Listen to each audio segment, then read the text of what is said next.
wittingly collect data on millions of Americans? Well, we know now the answer to that question. Uh, they're claiming that they were trying to zero in on people that were making overseas calls to certain contacts, but that in itself does not justify spying on all of America just to be able to theoretically try to make a connection between something that may not be anything at all.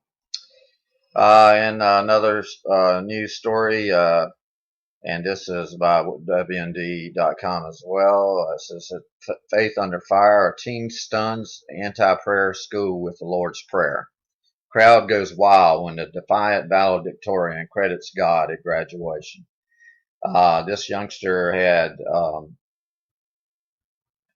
he was in South Carolina, and they had a ban on prayer at graduation ceremonies. Valedictorian Roy Costner IV shredded his approved speech and rocked the crowd at his high school commencement with a reading of the Lord's Prayer. And anyway, this happened at Clemson's Little John Coliseum, Clemson University. And it said immediately he was taken off the stage, and he explained to the crowd that his original graduation speech had been pre-approved by the administration, but he did not proceed as they had planned. Those that we look up to and have carved and molded us into the young adults that we are today.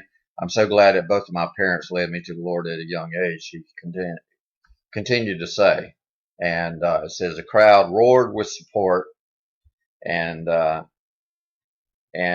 course the ACLU has been hammering the Chesterfield County in South Carolina, their school district this year, and has extracted agreements from them that they would not allow prayer at any school functions. And I guess this is just showing that the First Amendment is alive and well, and that you cannot quell a God-given right. So anyway, he is being really, really praised for his valiant effort to take a stand. So now we're looking at a news story about John Kerry secretly approving huge arms shipments to Egypt.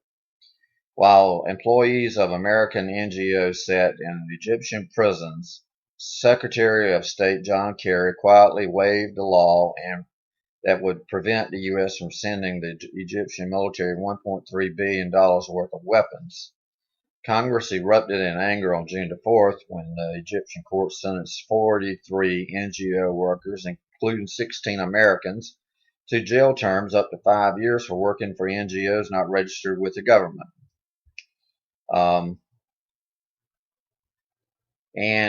Only one of those Americans, the National Democratic Institute's Robert Becker, actually stayed in Egypt to await the verdict. He was given 2 years in prison. The other American organizations targeted, including the International Republican Institute and Freedom House.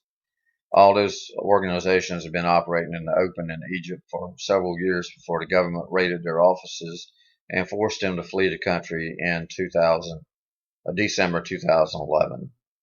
But what most of Congress didn't know was that on May 10th, Congress had waived John Kerry had waived the restrictions lawmakers had put in place to make sure that U.S. military aid to Egypt would not continue unless Egypt made progress on its path to democracy, rule of law, and human rights. The State Department's notification of Kerry's move was never released to the public. It was finally obtained by the Daily Beast. Anyway, moving on to our next story, we've got a question that's being posed by blacklistednews.com. It says, what's wrong with the NSA collecting your phone records? And here it says the argument being made is that it's an assault on privacy, and those of us who want our call records to be private are being forced to reveal them to the country, to the government. We can't keep them private even if we want to. What is the government why is the government spying on us anyway in this way? And says, as I understanding, our thoughts are our own. They are private. Our imaginings are our own. Our fantasies are our own. We can only imagine the most heinous crimes and plan them out in our minds if we wish. Um, but it is not the job of the U.S. government to be tapping into this information. Um, and the second argument is if force is allowable to be used on people's thoughts, two kinds of results will rise in frequency. First, people will be forced to reveal thoughts that they don't want revealed because they consider them damaging to themselves or others, and people simply could not get along with one another if what people thought of each other or knew about each other were revealed or could be revealed. Society would break down.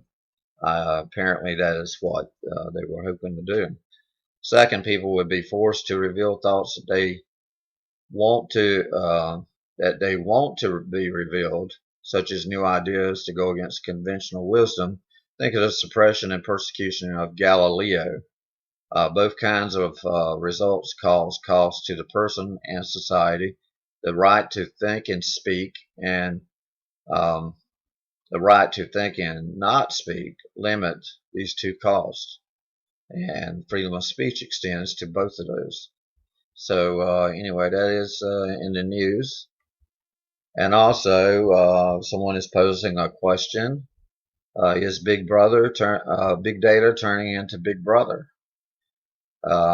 Says with every phone call and every web excursion that people make, people are leaving a digital trail of revealing data that can be tracked by profit-seeking companies and terrorist-hunting government officials. And the revelations that the NSA, the National Security Agency, is pursuing or perusing millions of U.S. customer phone records at Verizon Communications and snooping on digital communications stored by 9 major internet services illustrate how aggressively the personal data is being collected and analyzed. Verizon is handing over so-called metadata excerpts of millions of U.S. customer records to the NSA under an order issued by the secretive Foreign Intelligence Surveillance Court, according to a report in the British newspaper The Guardian. The report was confirmed Thursday by Democratic Senator Dianne Feinstein, who chairs the Senate Intelligence Committee. So it appears that a lot of data on a good number of people in America has been illegally captured and put into the hands of the government for them to sift through and see what they're going to do with it. So anyway, that's never been done before. Privacy has always been looked upon as the top as a top precept in this country.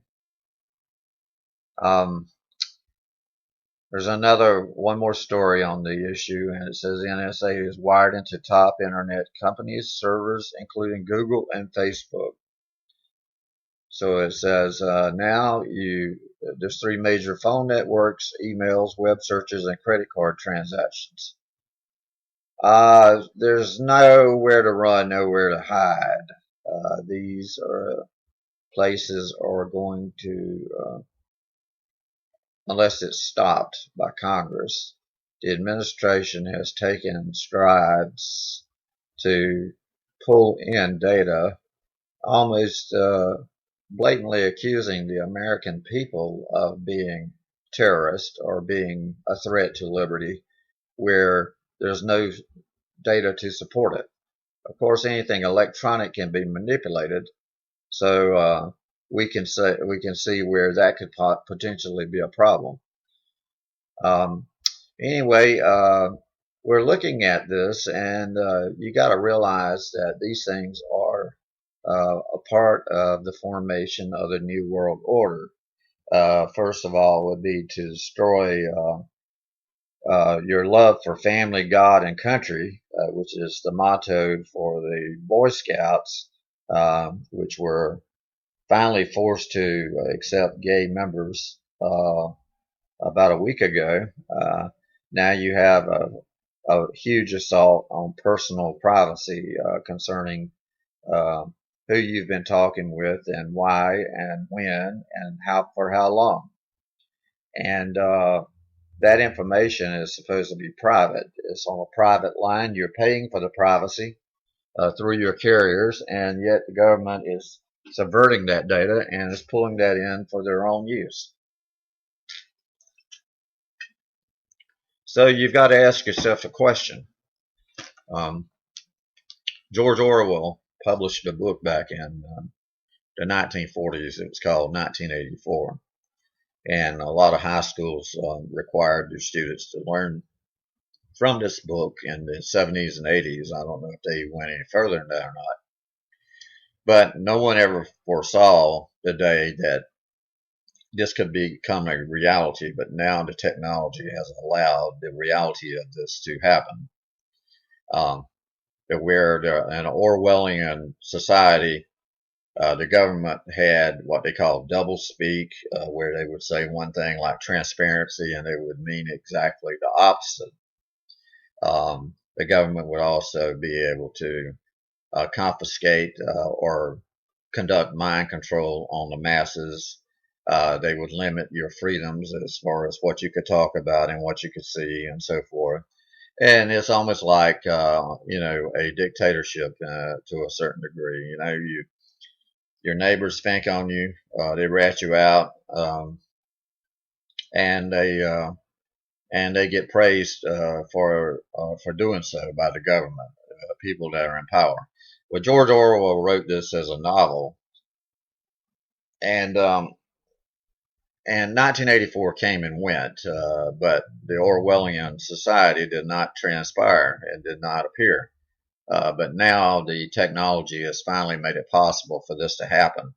So if you can get your hands on a copy of 1984, written by George Orwell, please do so. Uh, but if you want to read further about what's going to happen, the New World Order has been talked about now for about 20 years by George Bush Sr., by George Bush, his son, and also by Bill Clinton, and also by Barack Obama. And this New World Order is being pushed by the EU and pushed by other organizations, the Bilderberg operation families, and the Rothschilds, and people that have had an interest in bringing this into fruition for many, many years. Adolf Hitler tried to usher in the third millennium and create a new world order to his liking. And we didn't find that to be a good idea then, and I don't think people are going to find it to be a good idea now. But that is it. The thing is to usher in the New World Order so that they can be a New World Order leader. And if you don't swear allegiance to the New World Order by taking the mark or the tattoo or the chip that they implant in you, then you will become an enemy of the state and it will seek to eliminate you or systematically eliminate you. Until that time, I mean, the Bible has prophesied that people will be put to death if they do not accept worshiping this new type of government. It will be almost like a religion. And the people, the proponents are going to say, well, this is sort of like, a utopian society where we're not going to have any crime. We're not going to have this. We're not going to have that. But what it really is a satanic attack on humanity. It's his last attempt to throw God off of his trail, and he knows that his days are numbered. And this is not meant to be a sermon, so to speak, but this is tying some of this in with prophecy. In the last days, Babylon would have a big part to do with the end of our known civilizations, so to speak, before the return of Yeshua, the